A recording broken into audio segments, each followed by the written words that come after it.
Cette liaison est rapidement révélée au public et Simone Signoret devient alors la cocu la plus célèbre du monde. L'humiliation est publique, Benjamin Castaldi commente-t-il, « J'ai moi-même été dans cette situation, et je peux vous dire que ça fait mal. » D'ailleurs, cette phrase « Vous connaissez beaucoup d'hommes qui n'auraient pas succombé à Marilyn » est pour moi une posture, une façon de ne pas perdre la face.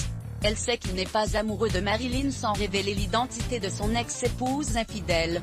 Benjamin Castaldi avait confié en 2017 s'être diablement vengé de l'amant en question. Pour rappel, l'animateur a d'abord été marié à Valérie Sapienza, la mère de ses fils aînés Julien et Simon, nés en 1996 et 2000.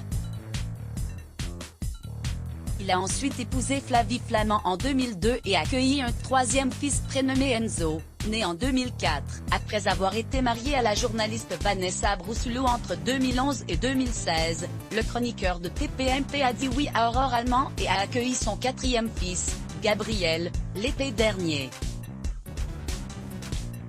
Laissant de côté tout désir de vengeance, Simone Signoret ne s'est pas séparée d'Yves Montand après sa liaison avec Marilyn.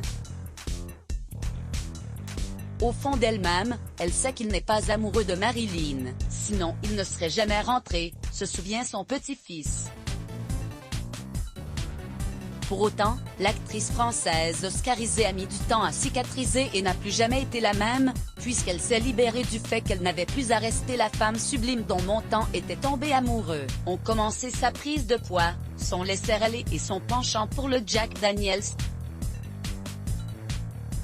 Je crois que ça a permis à Simone de devancer l'appel de l'âge et que ça a façonné la suite de sa carrière, explique Benjamin. La liaison d'Yves Montand et Marilyn inspire décidément Benjamin Castaldi, puisqu'il vient de terminer l'écriture d'une pièce avec Éric Emmanuel Schmitt dédiée à cette histoire. Ça va s'appeler Bungalow 21. C'est prévu pour 2022. Nous sommes en plein casting. Le Bungalow 21 étant celui qu'occupaient Yves Montand et Simone Signoret sur le tournage du Millionnaire à Los Angeles.